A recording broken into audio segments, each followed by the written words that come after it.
dari beberapa soal yang saya perhatikan sih, memang itu terjadi. Memang soal pedagogik itu adalah soal keseharian kita.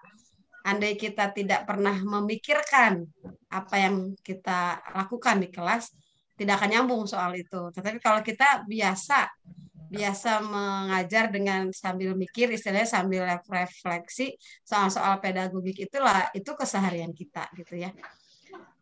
Kita mulai saja ya Pak Andri.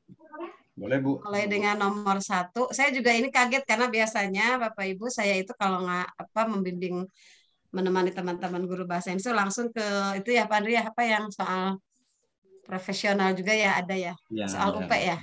Nah, di apa tuh soal UP.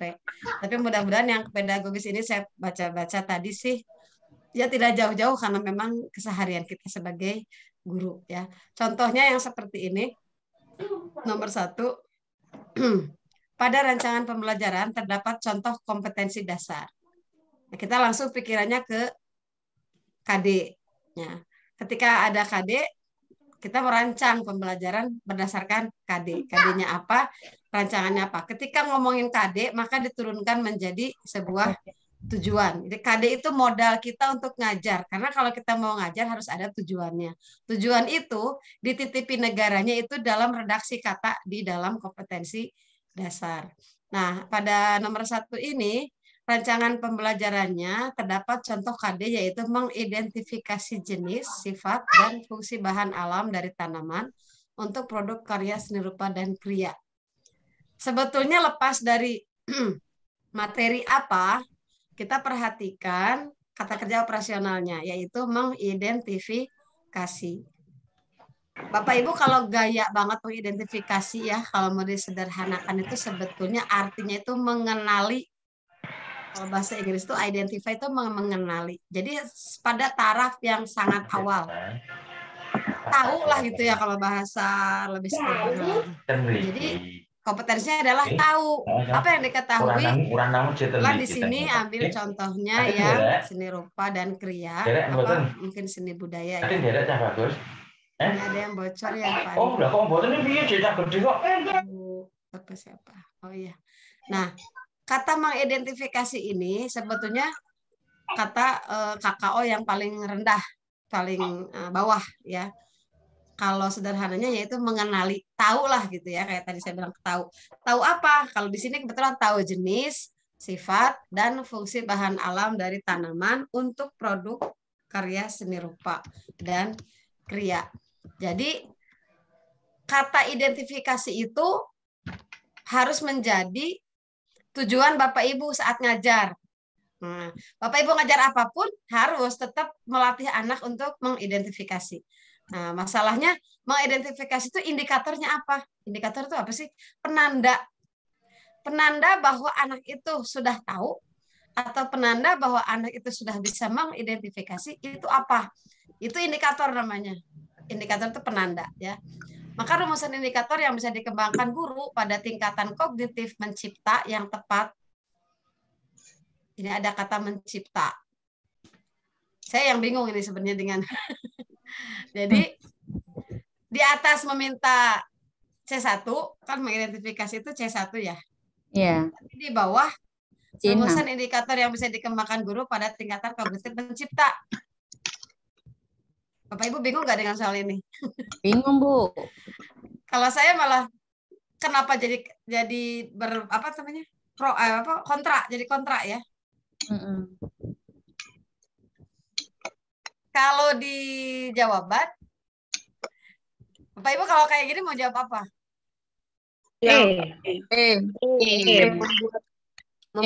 Membuat produk karya seni rupa. Karena Bapak Ibu melihatnya dari kata menciptanya ya. Iya. Ya. Kalau ada orang nanya, lah itu terus yang memberi contoh mengidentifikasinya yang mana? Yang C.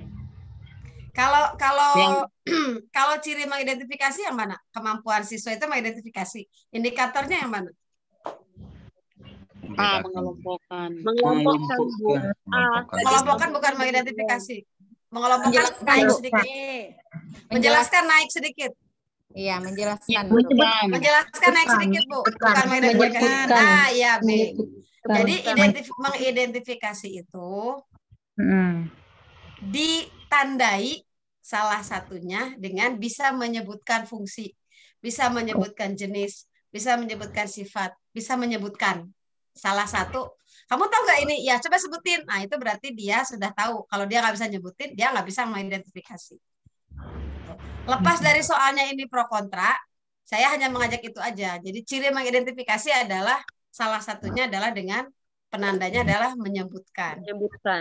Kalau mencipta, indikatornya adalah membuat produk, gitu ya, membuat. Jadi menciptakan namanya create, jadi membuat sesuatu. Saya nggak tahu ini jawabannya apa dari kunci jawaban.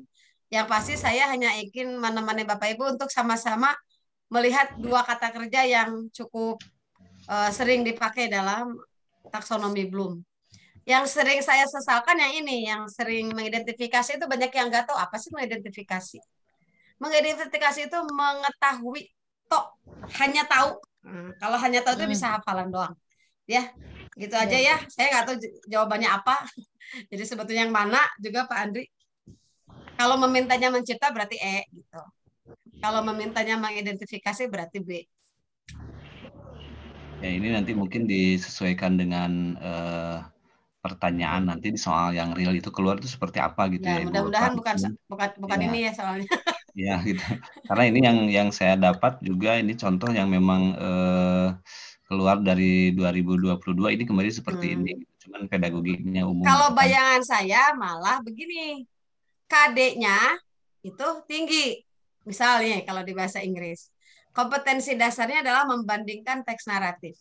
Nanti indikatornya itu ada beberapa.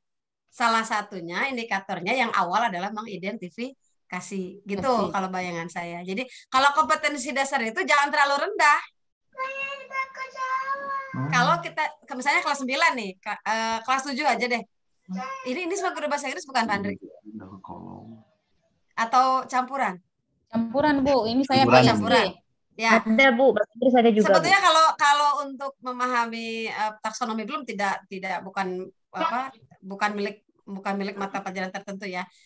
Kebetulan aja kalau begitu. Jadi kalau ada kemampuan yang ketiga misalnya, jadi kompetensi dasar nggak apa-apa. Nanti di indikatornya itu dimulai dari yang kompetensi paling rendah, indikator paling rendah. Misalnya, contoh ambil bahasa Inggris aja. Di bahasa Inggris itu teks deskriptif. Mungkin di bahasa Indonesia juga ya, sama ya. Kalau bahasa sama lah. Mengidentifikasi itu bisa jadi bukan kompetensi dasar, tapi dia indikator. Misalnya kompetensi dasarnya adalah membandingkan teks naratif. Membandingkan beberapa teks naratif. Sebelum membandingkan, dia harus identifikasi dulu. Jadi saat kita mengajar di awal pertemuan, jangan langsung membandingkan.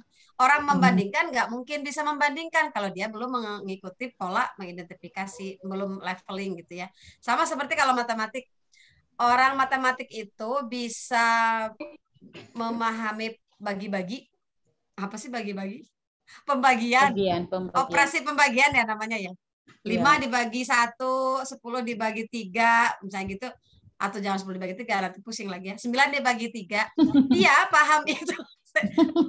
Bentar, saya nggak terlalu paham matematik ya. 9 dibagi 3. Dia itu bisa paham pembagian kalau dia paham perkalian. Betul nggak? Iya. Orang yang paham perkalian, itu pasti dia tahu tambahan itu Pak Andri namanya bahasa Indonesia? Penambahan. Emang penambahan. Iya. Kayak penambahan. Jadi penjumlahan. Penjumlahan. Jadi syarat orang mau bisa kali-kali itu perkalian itu pasti tahu penjumlahan. Sama seperti ini. Orang bisa mencipta nggak mungkin. Dia pasti harus bisa melewati kemampuan mengidentifikasi, mengklasifikasi, menjelaskan, membedakan gitu. Gitu ya. Udah lanjutkan. Jadi sementara untuk nomor 1 saya nggak bisa jawab, tapi kita samakan dulu persepsi seperti itu. Ya, Oke, nah nomor makanya 2. di sini saya kasih tanda dengan warna yang sama ya Bu. Ya. Untuk mengidentifikasi itu pasti menyebutkan. Kalau nanti misalkan yang ditanyakannya mengidentifikasi, kuncinya berarti menyebutkan gitu. Kalaupun nanti misalkan ke ranah tingkat kognitif mencipta, berarti itu membuat. Berarti membuat ya. Oke, sip. Nomor 2, Bapak Ibu dilanjutkan ya. Pada sebuah RPP tertulis contoh rumusan indikator kompetensi menjelaskan. Berarti dia pakai indikatornya menjelaskan. Saya nggak terlalu peduli dengan apa yang dibahas ya. Artinya mau menjelaskan apa kayak mau materi IPA, IPS, pokoknya kemampuannya adalah menjelaskan. Jika seorang pendidik akan menyusun tujuan pembelajarannya, maka rumusan yang benarnya apa? Karena indikatornya itu katanya harus bisa menjelaskan si anak itu. Bapak Ibu, kalau soal begini Bapak Ibu mau memilih apa? Mau memilih A, B, C, D, E yang mana? Yang A. Yang A, kenapa Bu?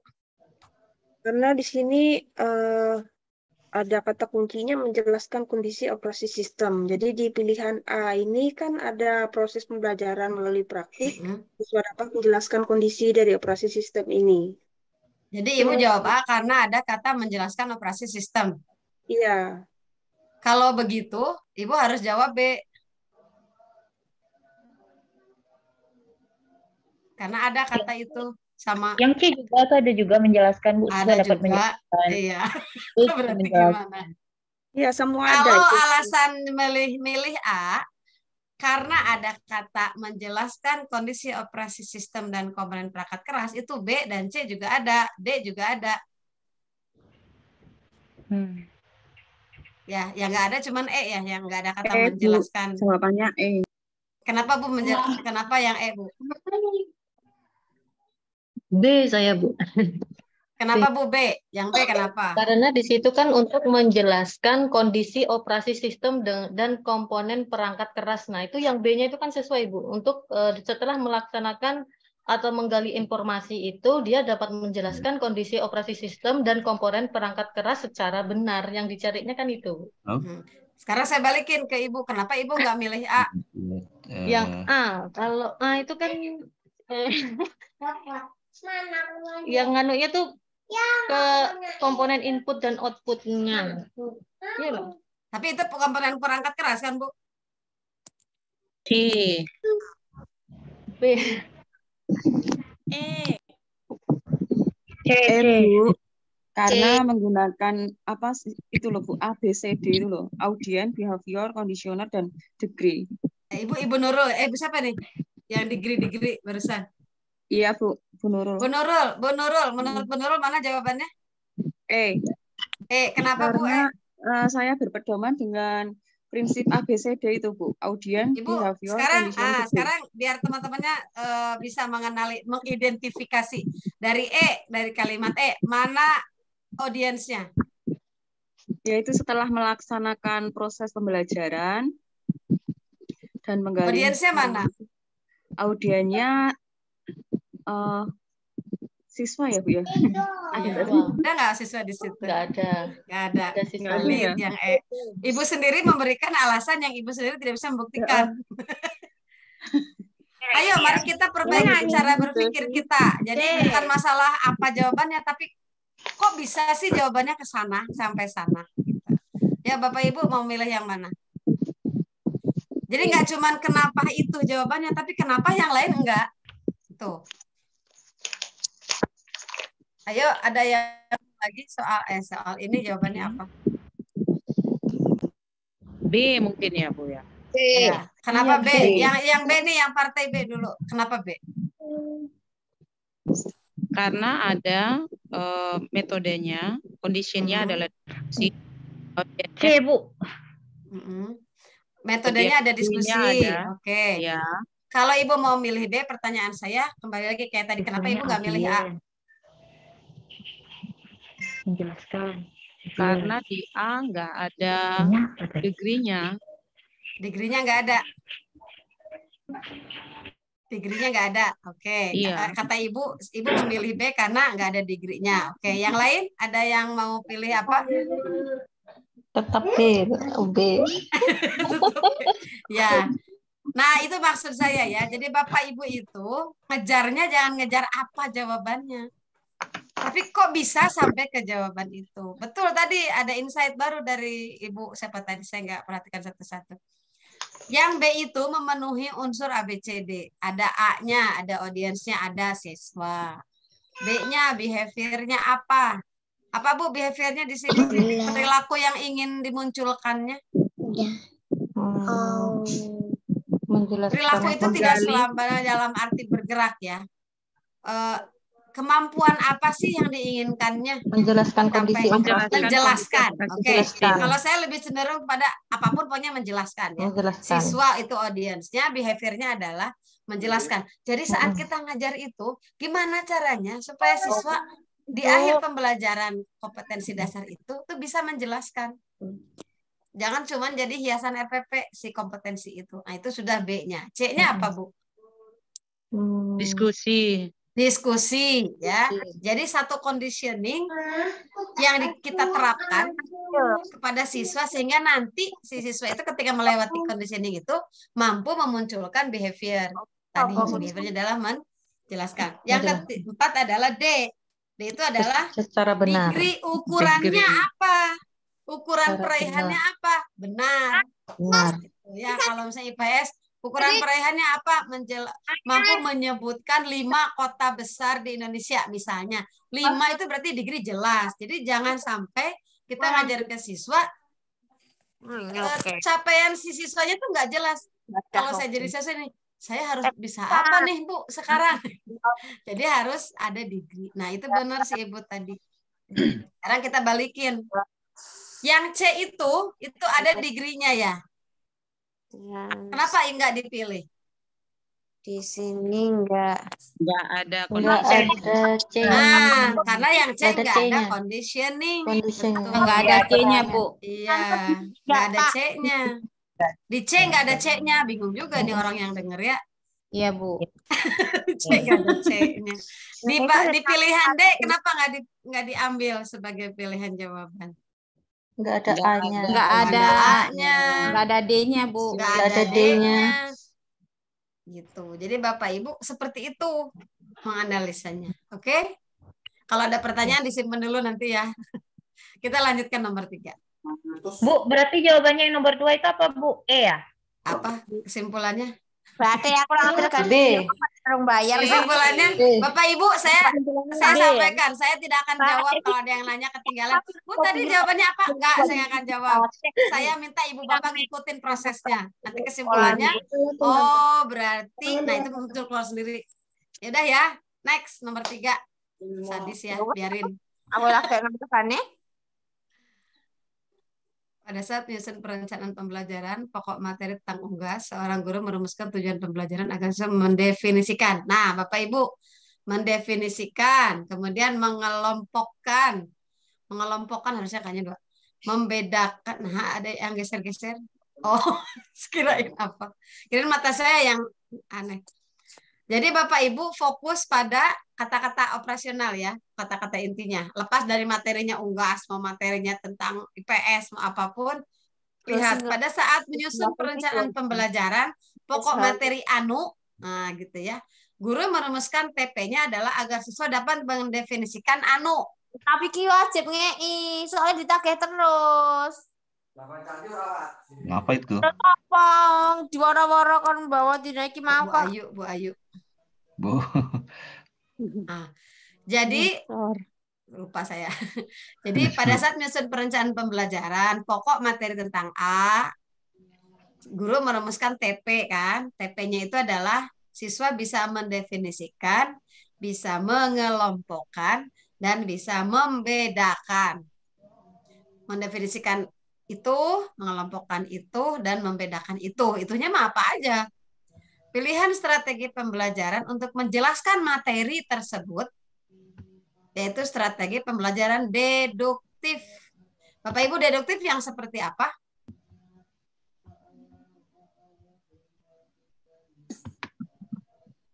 Bapak Ibu, deduktif apa? Ke khusus ya. Dari umum ke khusus. Kalau di kelas contoh kita ngajarin secara deduktif gimana?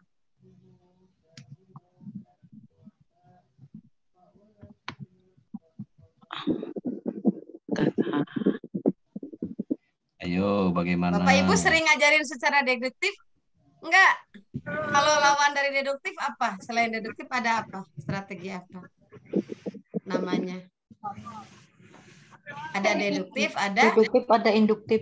ada induktif. Bapak Ibu kalau ngajar mau pakai induktif apa deduktif? Atau dicampur? Nggak tahu, udah saya juga nggak tahu saya ngajarinnya apa. Yang deduktif yang kayak gimana?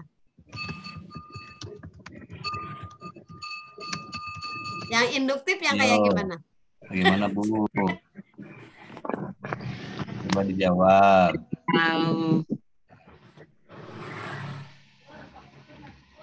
Enggak, Bapak Ibu yang mau Saya kasih ide, kasih. kalau deduktif itu kayak gini. Ngajarin deduktif tuh. Ya. Halo? Halo? Bapak, Bu. Oh, menurut siapa nih? Ayo. Kita tuh sering pakai bahasa teori, tapi nggak pakai bahasa sendiri. Coba sekarang pakai bahasa sendiri. Deduktif itu umum ke khusus. Kayak gimana umum ke khusus? Induktif itu khusus ke umum. Kayak gimana khusus ke umum? Kalau Bapak Ibu ngajar dengan secara deduktif, kayak gimana? Saya kasih contoh ya di Oh. chat ya. Oh. Gimana Pak Andri? Jadi saya kasih contoh di kolom chat, Bu. Oh, iya. Ya, Ada yang mau open mic? sok, silakan, Bu. Ini di sini saya bacakan, Bu ya, metode deduktif yaitu metode dengan menarik suatu kesimpulan dari hal-hal yang bersifat umum menjadi hal yang bersifat khusus. Contoh besar kecilnya suatu permintaan tergantung dari besar kecilnya pendapatan masyarakat. Kalau Bapak Ibu itu terdengar praktis apa terdengar teoritis? Teoritis, Bu. Teoritis ya. We don't even understand what we're talking about. Sama. Bapak Ibu pernah merasa ngajar secara deduktif nggak? Kayaknya sih pernah gitu. Pernah. Contohnya apa, Bu? Tapi nggak Nggak apa-apa, tahu. Bu. Terus terang aja, Bu. Kita sekarang lagi buka-bukaan di sini. Misalnya belajar tentang teks gitu. Kita cuma menjelaskan teks itu seperti ini loh, Nak. Teks itu berisikan tentang kalimat-kalimat. Dan risetnya jadi ketika ada soal-soal seperti ini tuh nggak akan pusing lagi gitu. Oh ini udah pernah gini, oh ini udah pernah gini gitu. Ya, Bu, saya Bu Mary ya tadi ya. Ya, Bu Mary itu mengajar deduktif. Contohnya adalah Bu Mary nerangin, gitu ya? Nerangin dulu secara umum. Teks apa Bu? Contohnya Ibu ngajar apa Bu? Saya ngajar bahasa Inggris, Bu. Oh, misalnya Bu, kalau Ibu pernah merasa ngajar deduktif pas gimana? Apa misalnya kita ngajar teks gitu ya? Tahu teks nggak? Teks itu isinya kumpulan paragraf-paragraf tentang cerita gini. Nanti misalnya baru kita menjuruskan ke misalnya teks naratif kah yang kita ajarkan ataukah teks deskriptif kah? Nah mungkin itu Bu contohnya yang saya tanya. Kalau Ibu pernah merasa ngajar secara induktif nggak? Induktif itu berarti kebalikannya ya Bu? Ibunya jangan kebalik tapi ya Bu. Iya, induktif itu yang itu ya? Oh, berarti saya induktif berarti saya ngajar, Bu. Enggak, Ibu pernah merasa ngajarin yang induktif nggak? Pernah juga. Seperti apa? Tadi kan Ibu contoh deduktif. Ya, misalnya kita ngajar prosejar teks gitu. Kalian pernah lihat resep masakan nggak? Pernah lihat tutorial cara bikin sesuatu tidak? Oh pernah. Nah kalau di dalam bahasa Inggris itu kita kenalnya prosejar namanya gini. Dijelasin dari yang topik intinya itu baru nanti menjabar ke secara luas. Nah nanti di prosejar teks itu kita bisa menjelaskan tentang tutorial, how to make something, seperti itulah contohnya gitu. Ada guru selain bahasa Inggris? Boleh kasih contoh ngajar deduktif kayak apa? IPA misalnya atau IPS atau PKN atau matematik. Contohnya gimana? Yaitu contohnya semua manusia itu adalah makhluk hidup.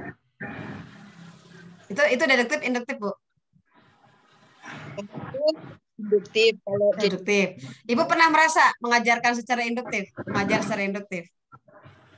Itu tadi contoh yang induktifnya kan Semua manusia adalah makhluk hidup. Kalau secara deduktifnya yang termasuk makhluk hidup adalah salah satunya manusia.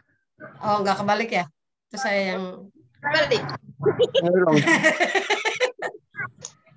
Soalnya kita nggak pernah merasa mengajar pakai deduktif, hidupnya ngajar aja. Oh, benar Bu, dari umum ke spesifikan ya. Ke yang lebih. Nah, itu dia Bapak Ibu. Kalau saya melihat Bapak Ibu masuk ke dalam kancah perpesan itu, sebetulnya itu mah ya cara Tuhan supaya kita mau belajar lagi. Ya nggak Bapak Ibu? Kita selama ini ngajar aja ya, nggak pernah tahu sebenarnya saya ngajar saya benar apa enggak sih. Sebenarnya ngajar saya pakai teori apa enggak sih. Nah, yang saya pahami sih ngajar deduktif itu seperti yang Bu Herti tadi bilang, yang bahasa Inggris tadi. Jadi ada cara ngajar itu di depan tuh langsung dikasih tahu. Today we are going to learn about descriptive text. Descriptive text adalah jeng. Terus udah mereka tahu descriptive text, kita kasih contohnya, kita kasih kalimat-kalimat apa namanya? Jadi kalau descriptive text itu bukan kalimat namanya. Misalnya unsur kebahasaannya apa? Kita nerangin secara eksplisit ya, deduktif dari ini loh udah selesai. Akhirnya kita mereka tuh ohnya itu setelah diterangin sama kita. Kalau induktif kita belum ngomongin nih ini descriptive text, kita kasih teks atau kita kasih permainan. Coba kamu tebak kotak yang ada di dalam yang Ibu bawa misalnya. Nanti mereka nanyakan, itu benda ini warnanya ini, terus jawaban kita tulis misalnya ya. It is round, the color is bla bla bla bla bla bla. Jadi kesimpulannya it is misalnya book misalnya gitu ya. Kenapa ada book? Pokoknya jadi ada tebak-tebakan. Terus kita nanti ngomong lagi tebak-tebakan misalnya benda apa atau orang itu foto misalnya fotonya di-blurin, coba misalnya rambutnya gini. Nah, terus kita bilang ke anak-anak, ini nerangin apa nih, coba kata anak-anak yang jawab nih, nerangin ciri, ini nerangin ciri orang, ini nerangin ciri benda. Jadi kesimpulannya ini ada teks yang namanya nerangin ciri, itu teks apa? Atau anak kalau teks itu memberikan ciri supaya apa? Supaya orang mengenali ya, bisa menggambarkan, bisa membayangkan, misalnya anak-anak. Disitulah kita bangun. Jadi mereka induktif. Dari kecil-kecil itu, yang potongan-potongan kecil-kecil khusus itu mereka membangun. Oh, jadi ya ada yang namanya teks itu yang, bukan kita yang ngasih tahu.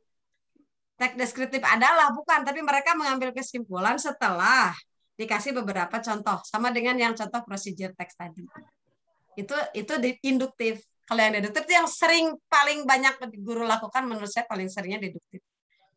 Nah, sekarang di sini di soal 3 ini si guru itu pengen anaknya bisa mendefinisikan, bisa mengelompokkan, dan bisa membedakan. Ya. Kemudian strateginya dia dengan deduktif. Berarti dengan diterangkan di depan, ya nggak Bapak Ibu? Yang standar banget lah, standar kita. Kalau saya guru IPS misalnya, saya senang IPS karena saya dulu di IPS. Misalnya, anak-anak, hari ini kita akan belajar penampakan alam. Ada yang guru IPS di sini ya? Penampakan alam itu terdiri dari penampakan di darat, di laut. Nggak tahu, saya juga lupa ya. Pokoknya gitu deh. Nanti ada sungai, ada gunung, ada. Anak tuh nyatet, anak tuh ngerti. Anak tuh nanti dapat contohnya itu setelah mereka paham dulu ya. Ya nggak? Nah, itu tuh deduktif. Nah, katanya mendasarkan tujuan dan strategi tersebut mencerminkan ragam pengetahuan. Yang bisa digituin tuh, yang bisa dideduktifkan itu biasanya hal-hal yang bersifat apa? Prosedur. Yang bersifat bisa mendefinisikan, bisa mengelompokkan, bisa membedakan. Kita kasih tahu ini jeng itu biasanya hal-hal yang bersifat konsep. Ini adalah contohnya. Nah, adalah itu konsep pokoknya ya Bapak Ibu. Jadi si adalah itu biasanya konsep. Grammar tuh untuk bahasa Inggris tuh konsep, grammar itu. Oke? Jadi Bapak Ibu, bahwa ini soalnya memang hanya ngomongin tentang konsep. Bu Nining kok muter-muter ya dari tadi nanya-nanya mulu ke saya dari deduktif, induktif. Padahal soal cuman gitu. Betul, soal ini cuman gitu. Tapi cara berpikir kita luruskan tentang deduktif dan hal yang berhubungan dengannya, yaitu induktif misalnya. Oke, Bapak Ibu nomor 4 lanjutkan ya.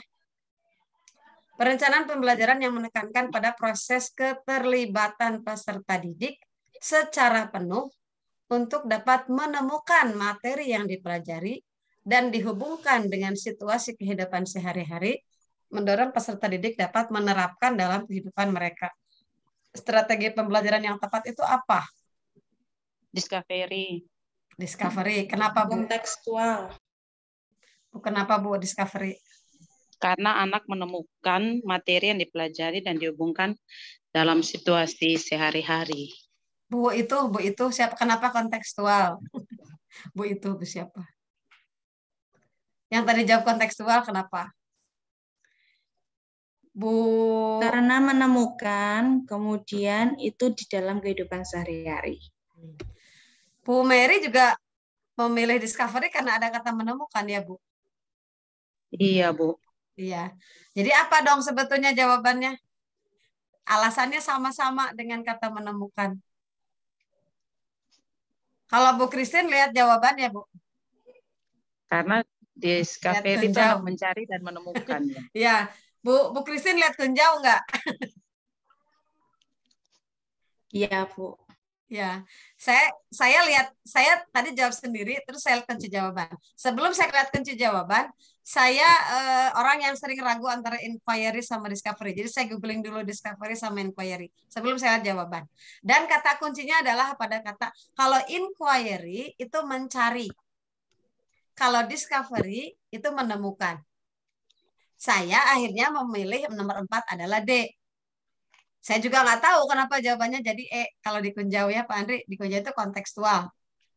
Mungkin hanya karena dihubungkan dengan situasi kehidupan sehari-hari. Padahal discovery inquiry juga dihubungkan dengan kehidupan sehari-hari. Kooperatif juga nanti dihubungkan dengan kehidupan sehari-hari. Nggak boleh ada yang nggak dihubungkan. Problem solving juga dihubungkan dengan kehidupan sehari, ya nggak? Jadi kalau saya setuju dengan Ibu Mary tadi, karena ada kata menemukan materi, jadi dia menemukan. Pesertanya yang terlibat, terus secara penuh, dia menemukan, oh ternyata air itu kalau ini gini, si gurunya belum bilang loh bahwa air itu mengalir ke tempat yang lebih rendah.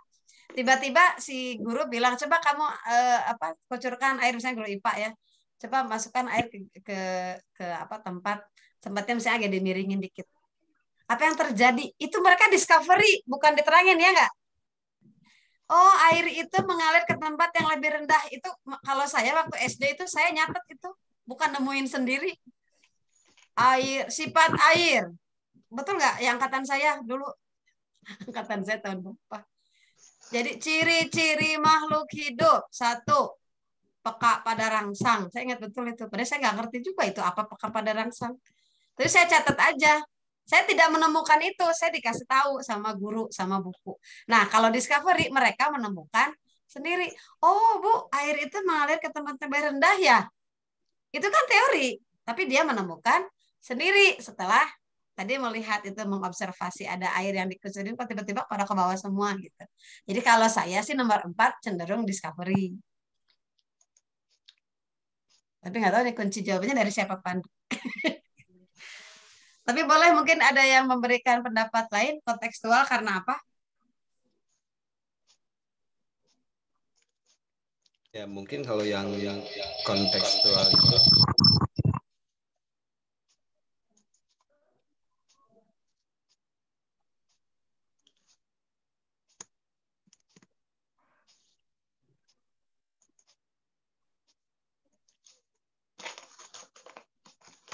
Mangga Pak Andri, Cias. Pak Andri di mute. Pak Andri masih mute. Ya, masih mute ya. Mungkin masih mute, saya boleh bertanya Kak Ibu? Boleh. Ya, mungkin ada perbedaan antara strategi dan model pembelajaran ya? Jadi kayak discovery, problem, inquiry itu kan biasanya kita tahunya model pembelajaran. Nah, diminta di sini adalah strategi pembelajaran yang tepat. Maksudnya saya nanya, strategi dan model itu apa sama ya? Kalau saya sih orang yang sangat tidak terlalu ingin masuk ke dalam wilayah penamaan. Kalau buat saya sama model, metode, strategi, teknik yang menurut saya sih nggak terlalu jauh beda. Kalau saya melihat soal ini dari kata menemukan, kemudian dikasih distracture-nya itu 2, B sama D. Inquiry atau discovery. Jadi supaya kita itu justru. Karena kalau buat saya kooperatif, kontekstual, problem solving itu sesuatu yang bukan tidak terlalu didebatkan gitu ya. Itu harus kontekstual dong gitu. Semua pelajaran harus kontekstual dong. Ya nggak Bapak Ibu? Iya, Bu. Iya. Tapi caranya ada yang menemukan sendiri, ada yang tadi tuh dikasih tahu sama gurunya. Nah, maksud di sini yang saya tangkap adalah kalau yang menemukan sendiri itu namanya apa? Gitu. Itu yang tadi yang discovery itu. Jadi lebih kepada kata menemukannya. Sementara itu dulu ya. Ya, nanti boleh kita diskusi lagi di sesi selanjutnya. Mudah-mudahan ada waktu. Nomor 5, Pak Andri, boleh dilanjutkan dulu. Saat merancang pembelajaran, seorang guru ingin menyederhanakan konsep atau prinsip atau hukum yang kompleks, sehingga dapat memperjelas penyajian pesan secara tertulis. Media yang paling tepat dipilih oleh guru adalah kalau yang kompleks supaya disederhanakan, supaya jelas penyajian pesannya secara tertulis, pakai apa?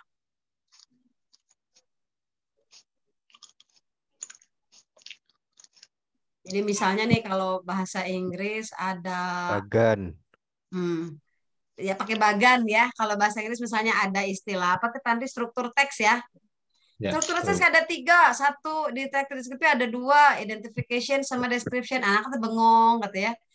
Tidak terbayang, tapi kalau sudah ini sudah dibuat bagan, oh ini yang disebut ini, yang disebut identification, oh ini yang disebut, jadi ada dibikin bagan itu sehingga orang memvisualkan, bisa memvisualkan gitu ya. Menurut saya juga bagan ya, karena bagan itu yang paling gampang. Kita kalau ada konsep banyak dibikin aja, dibikin ke kiri ke kanan gitu, kelihatan oh ini nyambung, kayak itu ya, kayak perkalian ya. Kan dibagar aja kan 1, ini 1. Betul nggak yang guru matematik atau guru SD? Di atas angka 1, di pinggir angka 1. Nanti di tengah ketemu 1 ya. Maksudnya perkaliannya 1. Nanti maju sini 2, di sini masih 1, maka di sini jadi 2 gitu ya. Ya maksudnya 2 kali 1. Kan lebih enak lihatnya anak-anaknya nggak? Daripada kayak saya waktu kecil yang 1 kali 1 sama dengan 1 yang sampai ke bawah itu loh. Angkatan saya begitu. Pak Andri angkatan saya bukan. Sama, Bu. Ya, jadi kalau orang sekarang ya kita bikin apa kotak gitu. Jadi enak lihatnya rapi. Kali dulu kan 1 ke bawah sampai 10, nanti 2 sampai 10 gitu ya. Ya, saya setuju bagian sih ya. Oke, next nomor 6. Seorang guru merancang evaluasi dengan mendasarkan pada indikator dan tujuan pembelajaran yang sudah ditentukan di RPP. Evaluasi tersebut dimaksudkan untuk menentukan hasil dan kemajuan belajar siswa. Nah, ini yang penting. Evaluasi yang dilakukan untuk menentukan hasil. Melihat hasil akhir. Melihat udah tercapai belum lah intinya begitu ya. Menentukan hasil dan kemajuan belajar. Udah maju belum? Udah berhasil belum? Si behaviornya udah tercapai apa belum? Kalau kita membuat tujuan pembelajarannya, anak bisa membandingkan teks deskriptif, kemajuan belajarnya, hasil belajarnya adalah bisa nggak dia membedakan? Gitu. Nah, itu namanya evaluasi apa? Sumatif. Sumatif, Bu. Ya, sumatif. Jadi yang dilihat adalah hasil akhir. Nyampe nggak tuh? Gitu. Bukan hasil di tengah. Bukan hasil yang terus, belum bisa, ayo diulang. Nah, itu tuh namanya bukan sumatif. Ya, kalau di sini kan sudah sampai akhir. Jadi kalau sudah akhir, tidak ada remedial, Bapak Ibu. Kalau kita meniatkan diri, ulangan itu 1 bab dan tidak ada remedial, itu namanya sumatif. Atau dibalik ya. Kalau sudah namanya sumatif, nggak ada remedial. Ya, Bu. Itu emang udah di akhir. Kayak UN itu udah sumatif, UN tuh. Oke, nomor 7. Seorang guru mencari materi dan media dari internet. Nah, mungkin sering ya Bapak Ibu, bukunya udah membosankan, cari materi dan media dari internet saat bikin RPP. materi dan media tersebut akan disampaikan pada proses pembelajaran dengan maksud agar siswa tidak mengalami kesulitan memahami pelajaran. Langkah apa tuh yang harus dilakukan guru saat memilih pelajaran? Saat memilih materi, saya mau ngajar besok. Nah, Pak Andri, yuk kita masuk Senin besok ngajar apa Pak Andri? Apa yang dipikirin Pak Andri dulu? Pak Andri teh buka internet weh. Semua dibuka apa mikir dulu? Apa yang dipikirin sebelum buka internet?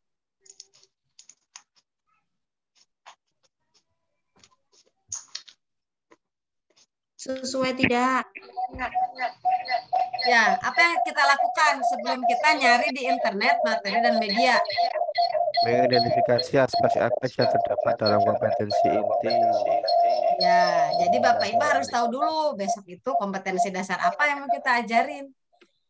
Gitu. Jadi misalnya udah tahu nih besok itu jadwalnya teks naratif, barulah cari materi naratif, cari media yang bisa ngajarin naratif. Jangan kebalik, cari media dulu yang bagus, padahal besok nggak tahu kompetensi dasarnya apa ya, nggak tahu juga. Ya, setelah kompetensi dasar indikator.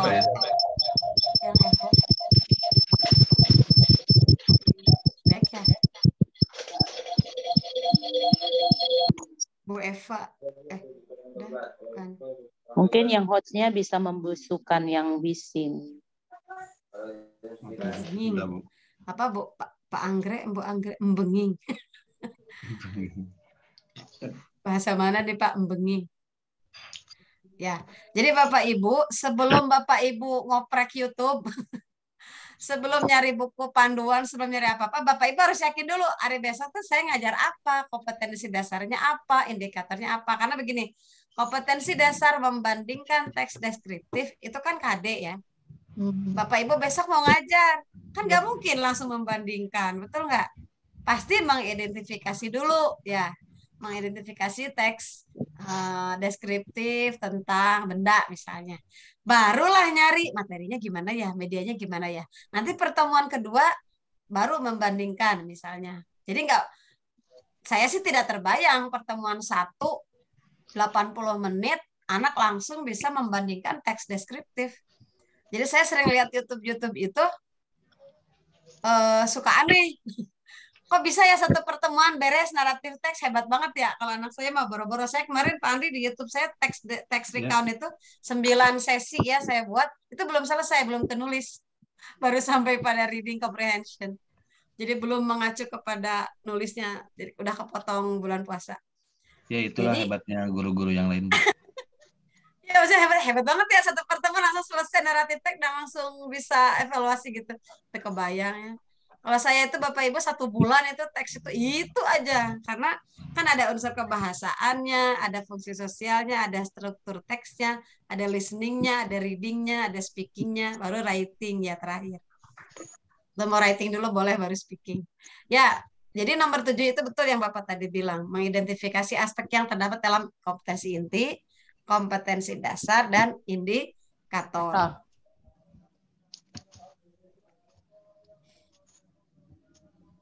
Next, nomor 8.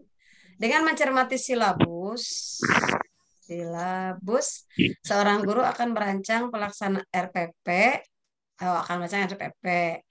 RPP itu mencakup sekurangnya harus ada apa, Bapak Ibu, dalam RPP? Identitas sekolah, Bu. Identitas mata pelajaran. ABCDE, ya, yang mana? Yang itu Bu. Ya, nggak ada. Pak Andri turunin dulu. Yang Bu, padahal saya juga belum lihat. Bu. Ya, identitas sekolah ini, Mas. Nah, sekarang saya balikin, Pak. Kenapa enggak A?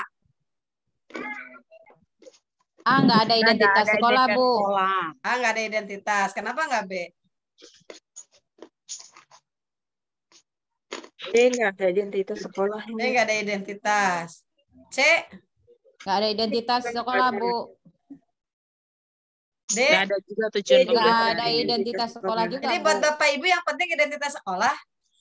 Tujuan pembelajaran. Nah, itu maksud saya, jangan terjebak pada hal yang basa-basi, Bapak Ibu. Identitas sekolah mah basa-basi. Ya. Nggak ada identitas sekolah juga nggak apa-apa. Ya nggak? RPP template. Bapak Ibu sering beli RPP template nggak? Kan nggak ada identitas sekolahnya. Tahun sebaraha itu Pak Andri yang ada Azhara itu yang satu paket. Ya, ya ada yang tahu ya, itu template semua itu nggak ada identitasnya. Jadi Bapak Ibu RPP itu yang harus ada adalah tujuan. Harus ada tujuan. Terus adanya materi ajar, Bu. Harus ada materinya apa? Ada media.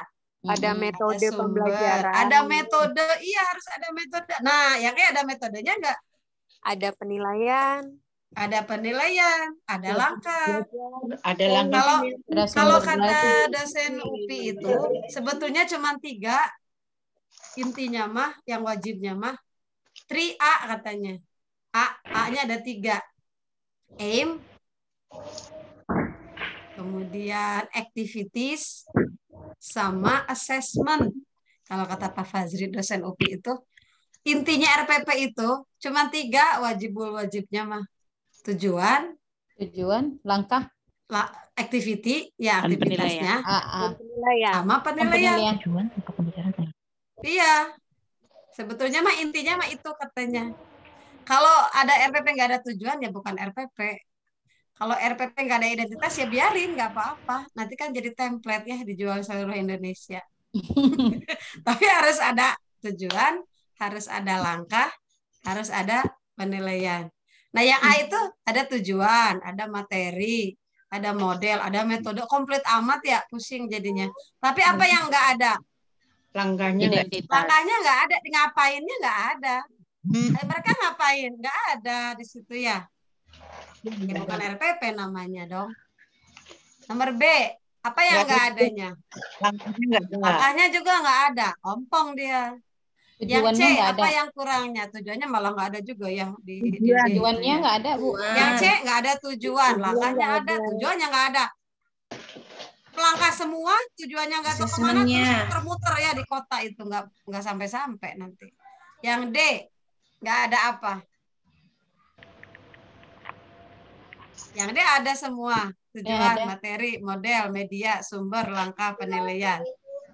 Kalau E, apa bedanya D sama E? Ini ada identitas sekolah, Bu. Ya. Perbedaannya. Bapak Ibu memilih D dan E kenapa? Karena E-nya kan lebih lengkap. Karena E lebih lengkap. Bisa. Kalau yang tertolak itu D karena tidak ada identitas sekolah, walaupun sebetulnya boleh aja nggak ada ya. Iya, Bu. Ini sekolah mana, RPP mana, identitasnya materi pelajaran apa, materi ajarnya apa, tujuannya. Di situ nggak ada tujuan, ada tujuan ya. Model, media, sumber, langkah. Sama sih, ya benar. Kalau melihat lengkap sih yang E ya. Iya, Bu. Oke, next 9. Seorang guru senior mengajar siswanya dengan metode diskusi menggunakan gambar yang sudah berlangsung dari tahun ke tahun. Di awal semester baru 2019, siswa di kelas tersebut diketahui 70% memiliki preferensi belajar kinestetik. Kinestetik itu kamu diam, dia nggak mau duduk diam ngedengerin atau ngelihat, nggak cukup. Sehingga mereka tidak fokus, jadi mereka nggak fokus. Anak yang seperti itu masih susah fokusnya. Perhatikan, jangan ngobrol aja, nggak bisa digituin. Percuma kita ngomong kayak gitu. Nah, jadi gimana dong supaya mereka bisa belajar? Yang paling tepat itu adalah yang hands on. Yang nggak duduk diam dengerin doang, tapi yang mereka tuh megang, lihat, diskusi, jalan, kumpul, apa ya gitu, yang riweuh lah kalau kata kita mah yang riweuh. Nah, yang riweuh itu terwadahi oleh apa, Bapak Ibu? Di antara project based learning. Ya, dengan project based learning. Project based learning. Ke sana nanya project based learning. Cobain apa kalau misalnya IPA mah di eksperimen. Terus jadi hands on. Gitu ya. Mereka harus menyentuh, harus banyak bergerak gitu. Harus banyak menerimanya itu materi itu dengan bukan mendengar dan menulis. Melihat. Oh iya ya, oh gitu ya, tuh pegang. Ini gelas ukur nggak cuma lihat, oh ya gelas ukur, dia harus pegang. Dia baru bisa paham itu gelas ukur kalau dia udah pegang. Biasanya itu orang-orang kinestetik itu begitu. Oke, 10.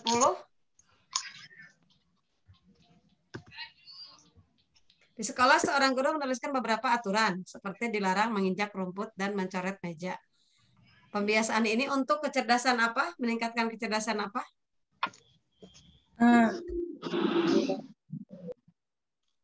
Rumput jangan diinjak. Nah, naturalis. Ya, jadi naturalis, Ibu. Naturalis itu jadi kayak alam, di keseimbangan alam. Kalau verbal linguistik ngomong pidato. Sama kalau ngomong begini ya caranya. Nah, itu diatur itu verbal, mereka kecerdasan verbal linguistik. Jadi kecerdasan kalau ada orang-orang yang kalau mereka ngomong kita tuh apa? Terinspirasi gitu ya dari omongannya, intonasinya enak, itu berarti dia punya kecerdasan verbal linguistik. Kayak si Cak Lontong itu ya bisa kotak-kotik kata-kata gitu linguistik deh. Oke, 11. Seorang guru ingin mengetahui kemampuan siswa dalam mengatur dan mengelola perbedaan pendapat ketika dilakukan diskusi kelompok.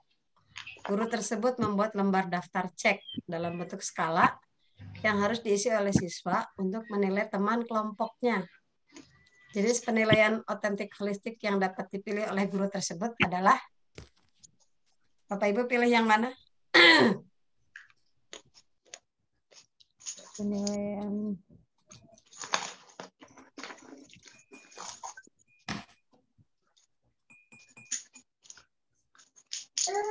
halo, jangan tidur iya, semua. Bu. Saya ditinggal. Bu. Oh enggak, kira ditinggal. Penilaian diri. Portofolio. Kinerja. Kinerja. Give us the reason, Bu. Penilaian diri. Kenapa? Biasanya penilaian antar teman ya. Nah, ya harusnya penilaian antar teman ya, Bu. Sini nggak ada ya. Kalau saya melihatnya, kalau dari bacaan ini dipahaminya adalah diisi oleh siswa untuk menilai teman kelompoknya, berarti penilaian antar teman. Fair assessment ya, tapi nggak ada.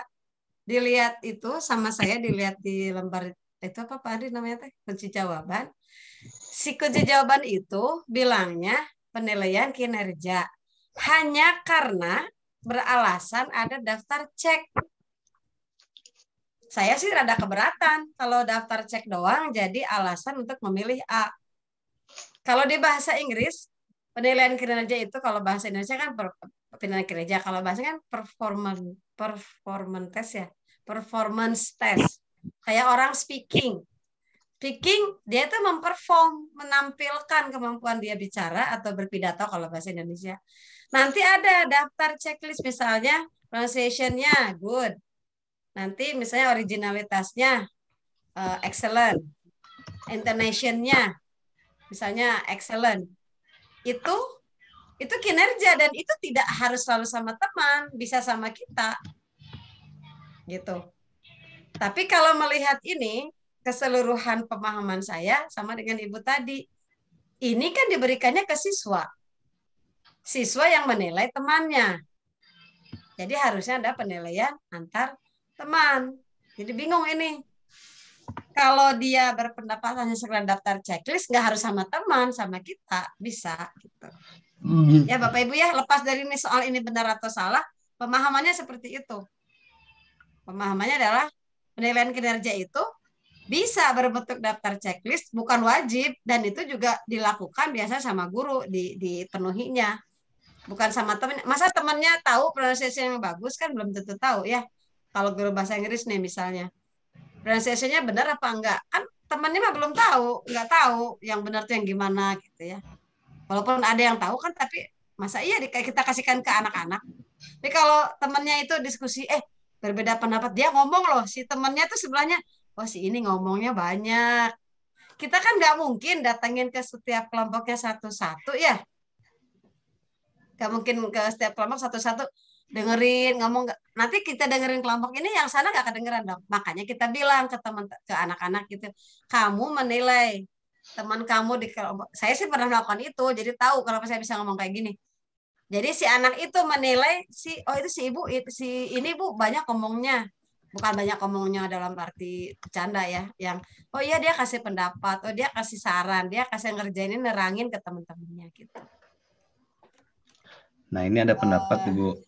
Ya. Kalau di kurikulum Merdeka katanya, kata Bu Anggi ini disebut refleksi. Nah, kalau refleksi itu bisa ke penilaian diri gitu mungkin ya. Penilaian diri itu dirinya yang menilai. Saya pernah memberikan daftar checklist kepada siswa. Daftar checklistnya 2. Jadi gini, waktu saya kurikulum 13 awal-awal itu, kan ada penilaian diri, ada penilaian antar teman. Dan itu, waktu itu penilaian sikap ya kalau nggak salah. Jadi saya buat misalnya disiplin. Disiplinnya saya kasih apa sih sub-sub gitu ya. Misalnya menunggu giliran berbicara, misalnya begitu kan. Si anak itu 15 menit 10 menit sebelum udahan saya kasih selembaran. Hari itu, jam itu, setelah at the end of the lesson itu, di akhir pembelajaran itu, semua ngisi penilaian diri sendiri. Saya tadi disiplin nggak ya? Saya nggak bilang, kamu mah suka ngisi seenaknya. Enggak, pokoknya mereka nilai diri sendiri. Udah selesai saya kumpulkan. Pertemuan kedua, saya memberikan kertas yang sama, tapi tulisannya si A menilai si B menilai si C menilai si D gitu. Nanti si penilaian diri sama penilaian temannya itu saya satukan. Baru keluar nilai yang untuk di rapot itu. Jadi ada penilaian diri, ada penilaian antar teman, ada penilaian dari saya observasi. Itu untuk penilaian sikap waktu itu gitu ya. Jadi yang saya pahami sih, kalau penilaian kinerja dari jawaban ini saya keberatan gitu. Karena penilaian kinerja itu bukan kayak gitu. Tapi performance test sama kita biasanya sama si guru. Kalau ini mah jelas-jelas dia penilaian antar teman, menilai teman di kelompoknya gitu. Cuman kebetulan yang dinilainya dalam bentuk skala. Jadi bentuk mah tidak membuatnya menjadi penilaian apa, tapi apa yang dilakukan gitu ya. Itu sih kalau yang pendapat saya. Oke, nomor 12 ya, dilanjutkan dulu. Jika guru memberikan penugasan kepada siswa yang bertujuan untuk mengukur kemampuan dalam menghasilkan karya tertentu dan dilakukan secara berkelompok, maka penilaian otentiknya adalah apa? Coba Bapak Ibu, kalau kita kasih tugas, ya, penilaian apa? Portofolio. Kenapa portofolio? Karena ada karya. Pertama ada karya, ya? Tapi secara berkelompok loh. Ya. Proyek. Ya, penilaian proyek.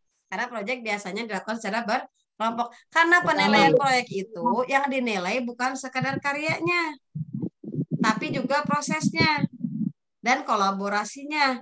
Makanya P5 itu basicnya adalah project based learning. Kan ada tuh yang bilang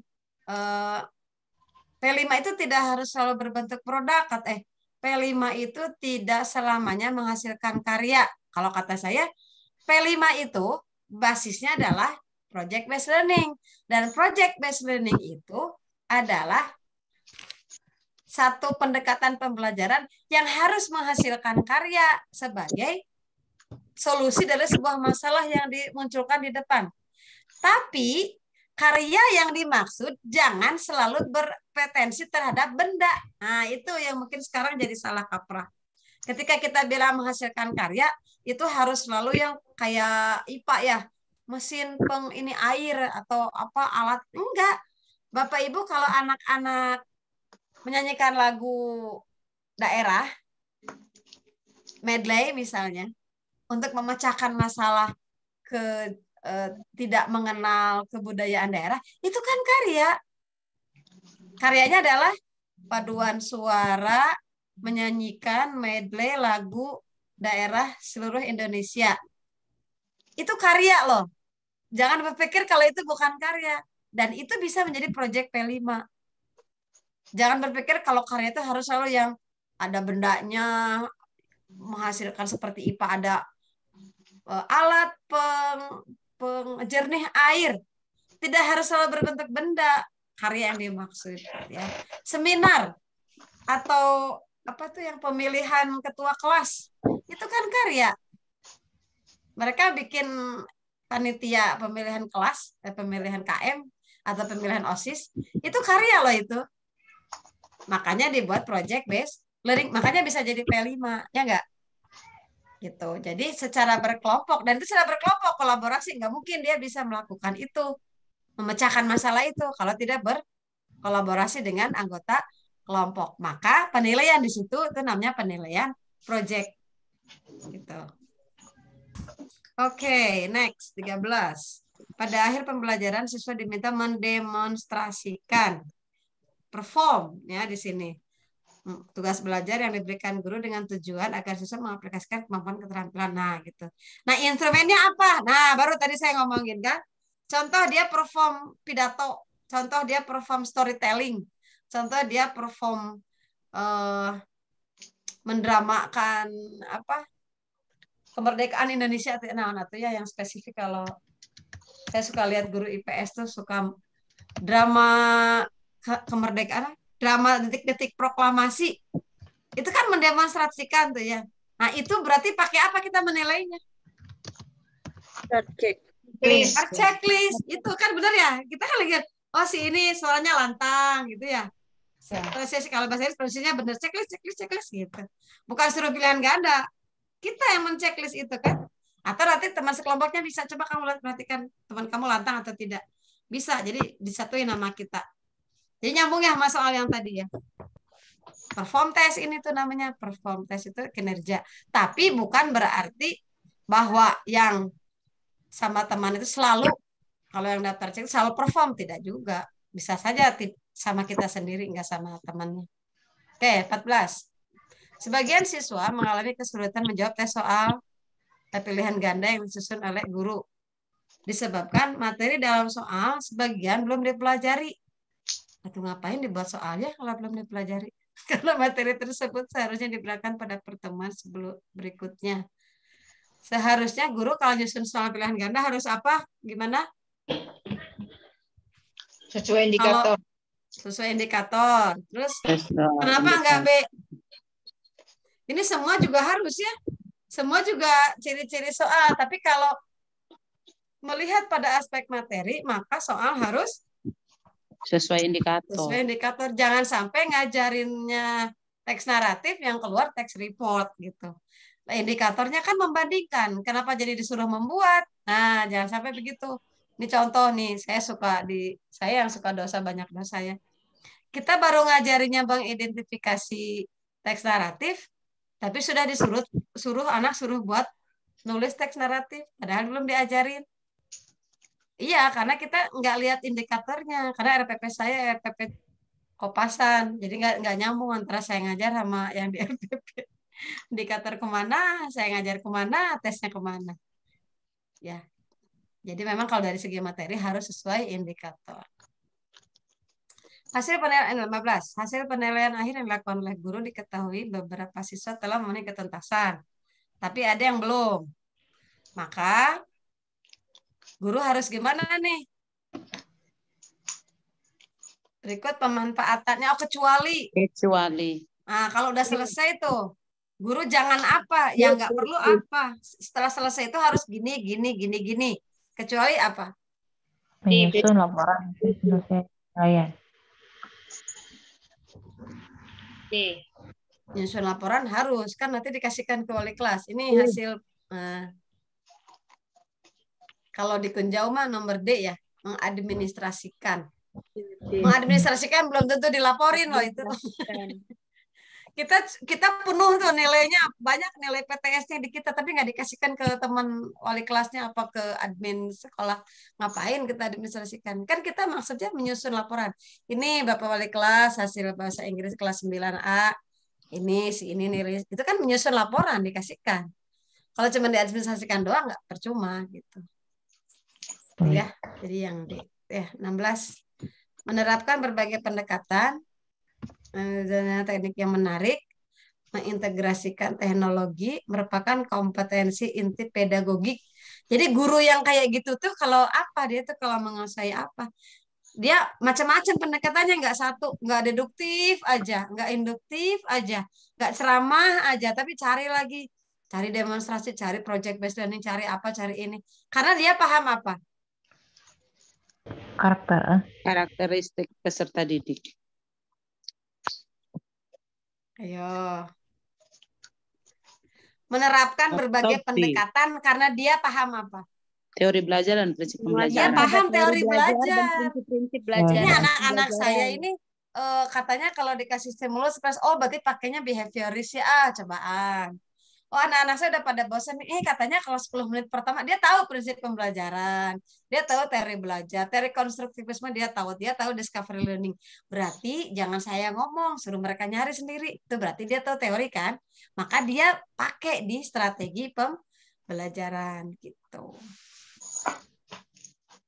Jadi kalau ada yang bilang, saya mah malas baca teori belajar, yang penting saya ngajar aja. Itu akan membuat Bapak Ibu nggak akan berkreasi itu kalau nggak tahu teori belajar.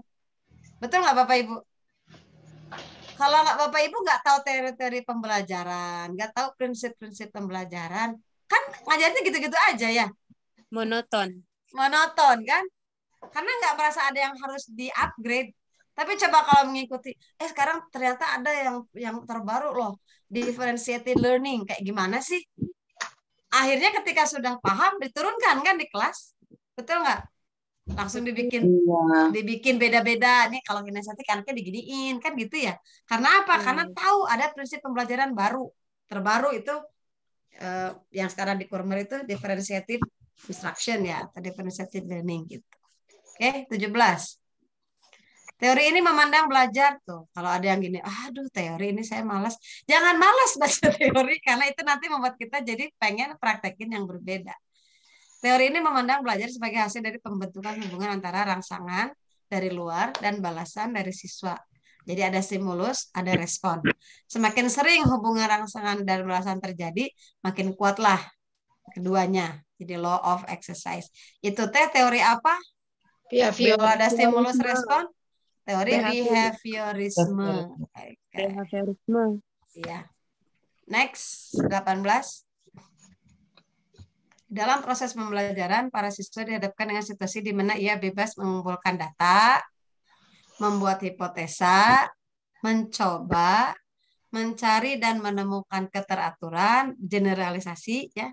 Itu ada jadi mengeneralisasi atau menyusun rumus beserta bentuk umum, membentuk benar tidaknya dugaan itu tuh namanya apa? Penerapan teori belajar apa? Konstruktivisme.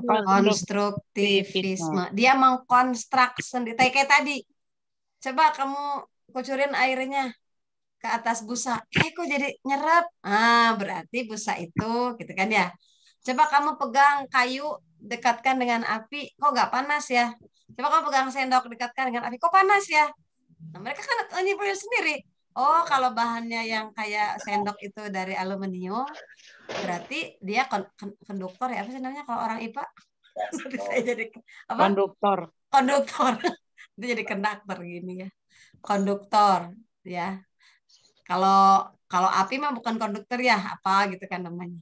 Jadi mereka sendiri nanti ya menemukan, mengeneralisasi, menyusun rumus gitu, namanya konstruktivisme. Konstruk. Seorang guru mengembangkan tujuan pembelajaran untuk mengabarkan proses dan hasil belajar yang dicapai peserta didik sesuai dengan kompetensinya. Dimuat di mana? RPP sama hasil RPP. Iya. RPP. Tuh. 20. Dalam mempersiapkan pembelajaran, seorang guru akan bertemu dengan istilah silabus dan RPP. Silabus dan RPP sama-sama, Pak Andri, iya. Bu, turunin dulu. Ke bawah. Biar nggak pusing.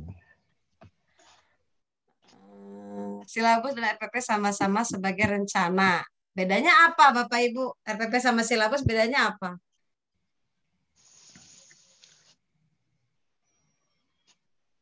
Apa ya bedanya? Bapak Ibu suka bikin silabus? Enggak. Enggak. Ini jujur. Terima beres. Terima beres. Siapa yang bikin? Enak yang ya. Download Bu. Biasa. Download. Aduh, ada guru yang dari sama angkatan saya enggak nih tahun 2000? Dulu download dari mana ya? Sebetulnya Bapak Ibu secara teori silabus itu mestinya dibuat oleh guru. Kenapa tiba-tiba di 2013 mah ada silabus tuh karena diprotes karena jadi enggak pada bisa dibikin silabus. Nah, tapi itu teh contoh bukan untuk bahwa silabus itu boleh disediakan sebetulnya. Saya banyak mengubah silabus dari pusat karena nggak cocok sama anak saya. Kan yang tahu anak kita ya kita lah. RPP silabus itu milik guru ya. Jadi apa bedanya kalau gitu silabus sama RPP? Ngapain bikin silabus kalau nanti bikin RPP gitu ya? Jadi apa bedanya? Silabus tidak memuat langkah-langkah pembelajaran, Bu. Kalau RPP silabus tidak memuat. Iya, itu ya RPP itu lebih detail ya. Ya, jadi lebih detail banget kalau RPP. Kalau silabus mas lewat orang kamu nanti ngajar apa? Ini deskriptif. Materinya apa? Ini. Materinya apa? Oh ya udah selesai gitu. Ulangannya apa? Tesnya ini ulangan aja lah. Apa ABCD gitu kan? Apa ganda. Kalau RPP kan sampai langkahnya secara berkelompok bikin ini. Oh, sampai detail. Karena RPP mah dibayangkan kalau ada guru yang menggantikan kita dan kita ingin anak kita itu mendapati proses yang kita harapkan persis seperti yang kalau kita ngajar, maka dia lihatnya RPP. Ya nggak Bapak Ibu? Kalau silabus itu kayak kita draftnya. Draft awal sebelum kita bikin RPP gitu. Kotak-kotakin dulu. Oh, ini mau ini, ininya mau ini, materinya mau ini, metodenya mau ini, kotakin dulu diwadahin, baru nanti ini dirincinya di RPP itu ya. Jadi mana tadi pilihannya? A. Mengarahkan kegiatan ya. Jadi ada kegiatan yang lebih detail. Oke, 21. Model pembelajaran keunggulan bertindak kreatif memecahkan masalah. Pokoknya ada kata memecahkan masalah mas sudah pasti Problem solving. Maksudnya. Problem solving juga harus kontekstual ya. Jadi jangan karena nanti harus kontekstual. Enggak, harus kontekstual semua juga. Role play itu harus kontekstual. Bapak Ibu role play bahasa Inggris tentang perkenalan diri. Saya nanti cari contoh di internet, tiba-tiba nemuin video yang bagus, tapi mengenalkan diri di kantor kan nggak nyambung, tidak kontekstual dengan siswa. Ya. Itu jadi walaupun role play mau picture and picture mau apapun namanya tetap harus kontekstual. 22. Sampai jam berapa ini Pak Andri? Sampai pukul 21 Bu, 2 menit lagi. 2 menit lagi. Sampai 22 aja ya? Boleh. Seorang guru mengajukan pertanyaan kepada siswa dengan tujuan agar siswa tersebut mengingat kembali materi yang dipelajari. Kan suka ada tuh di awal. Ayo, ada yang masih ingat? Nah, itu tuh supaya apa Bapak Ibu? Coba yang disebutnya apa? Coba melaksanakan tes awal. Supaya apa itu? Membuat kaitan. Untuk apa Bapak Ibu? Bapak Ibu suka melakukan itu enggak? Membuat kaitan. Membuat kaitan. Jadi jangan sampai kalau ngajar itu jebret gitu ya. Misalnya, good morning everybody, good morning Bu, Pak. Oke, today we are going to learn recount text. Oke, catat. Recount text adalah, Anda tuh masih bingung. Ini kenapa kita belajar recount text gitu kan? Tapi kalau kayak di YouTube saya, nanti Pak Ade boleh share YouTube saya ya. Tiba-tiba, kemarin kamu, ini hari pertama ketemu sama Ibu ya? Iya. Ini hari pertama kamu sekolah? Bukan. Hari pertama sekolahnya kapan? Tanggal sekian. Kamu ingat-ingat dong pengalaman kamu waktu hari pertama sekolah gimana rasanya? Sebel Bu. Oh, jadi bangunnya jadi kesiangan. Oh, jadi harus mandi lagi. Oh, bla bla bla. Mereka kan jadi nyambung tuh nyamper. Nah, sekarang kita cerita tentang pengalaman kamu waktu hari pertama sekolah. Baru masuk. Nah, pengalaman yang dulu itu namanya recount text. Jadi dibuat kaitan supaya sehingga anak itu kalau misalnya kita buat lapangan udah disiapin dulu gitu. Si lapangannya udah disiapin dulu untuk menerima materi, tidak langsung jebret. Jadi kita mengajukan pertanyaan supaya mengingat, supaya nanti ada keterkaitan pertemuan kemarin ini, sekarang pertemuannya ini gitu. Jadi dianggap satu paket materi, bukan yang terpisah-terpisah. Oke, sementara itu ya Pak Andri. Baik, Bapak ya Bu. Ibu, kalau memang ada yang mau ditanyakan, ada satu pertemuan lagi lah ya. Boleh Bu. Ini Bu untuk pertemuan mudah-mudahan bisa besok dilaksanakan pagi-pagi ya Bu. Karena tadi Pak Firman saya konfirmasi. Mudah-mudahan kalaupun besok, tadinya kan direncanakan Pak Firman besok pagi, cuman tadi saya koordinasi untuk perubahan tentang soal, ya beliau minta waktu gitu, jadi kemungkinan bisa jadi besok Ibu yang jadwal pagi gitu Bu, 8.30. Bukan malam ya? Oh, paginya jam berapa besok? 8.30 Bu. Oh iya boleh insya Allah. Ya udah kita berarti ketemu besok pagi ya Bapak Ibu. Kalau gitu saya undur pamit dulu ya. Ketemu besok jam 8.30. Terima kasih atas partisipasinya. Mohon maaf bila ada yang kurang berkenan. Assalamualaikum warahmatullahi wabarakatuh. Waalaikumsalam warahmatullahi wabarakatuh. Saya live duluan ya. Iya, sami-sami.